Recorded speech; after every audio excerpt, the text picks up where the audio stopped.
Yesterday, we looked at systems of linear equations that had no solution, infinite solutions, and one solution, and what their graphs would look like.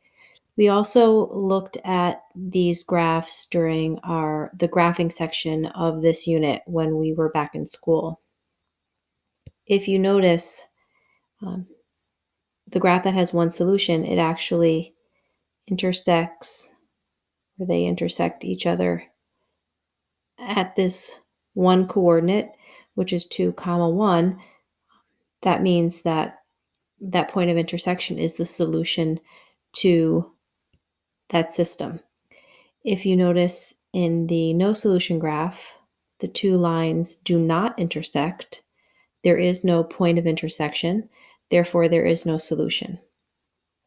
And if you look at the graph with an infinite number of solutions, hopefully you can see that there are two graphs that are overlapping each other. These two lines, one's red, one's blue, they're overlapping each other. That means they are intersecting at every point. There's an infinite number of points on a line. Therefore, when two lines are overlapping each other, they're intersecting at an infinite number of points. Therefore, there's an infinite number of solutions. So if you can see here, I've written each system that corresponds to each graph. And if you look at the different types of equations here, if you notice something about the slope of this equation, it's different than the slope of the second equation. The y-intercept, which remember is the point where the graph is crossing the y-axis, is different in both equations. And when I go ahead and solve it algebraically by using a form of substitution where I would set the equations equal to each other, I have negative 2x plus 5 equals 1x minus 1. If I add 1 to both sides,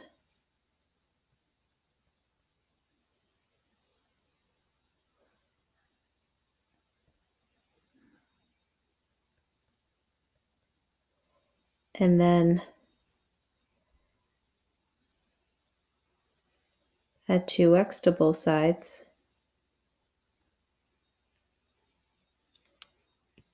let me just scroll up here, then I get 6 equals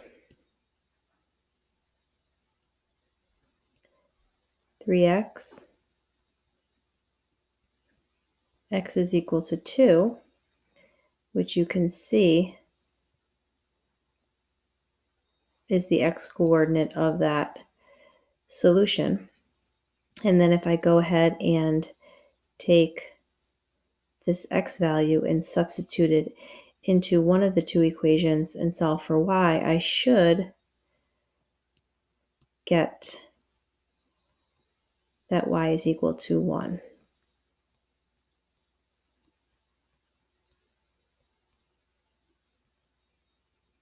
Which I do. And like always, I should, when I'm solving anything algebraically, check my solution in both original equations. So here I have that y is equal to 1, and my solution ends up being 2 comma 1, just like I have in the graph. If I do the same thing for the second system and solve it algebraically by substitution,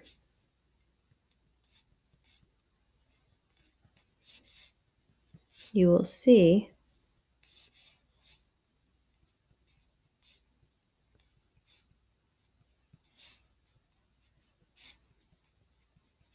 that just like in Unit 3, where we solved equations, we end up with this false statement here, which means we have no solution.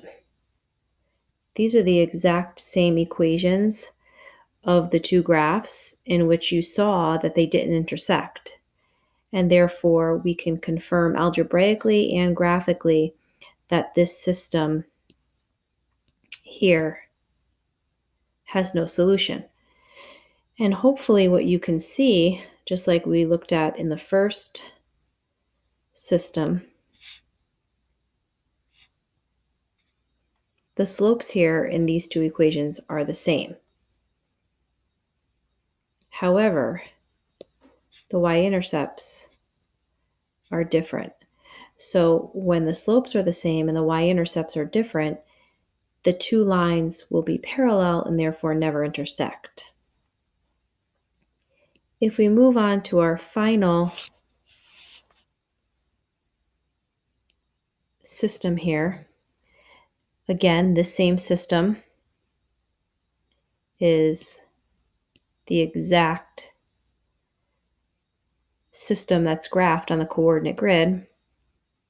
If we set those two equations equal to each other, hopefully you're starting to see that you have the same exact quantity on either side.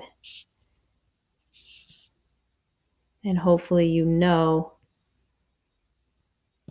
what's going to happen.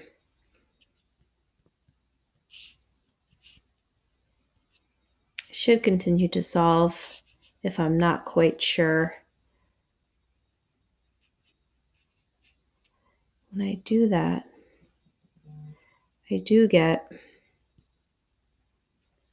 that 0 equals 0.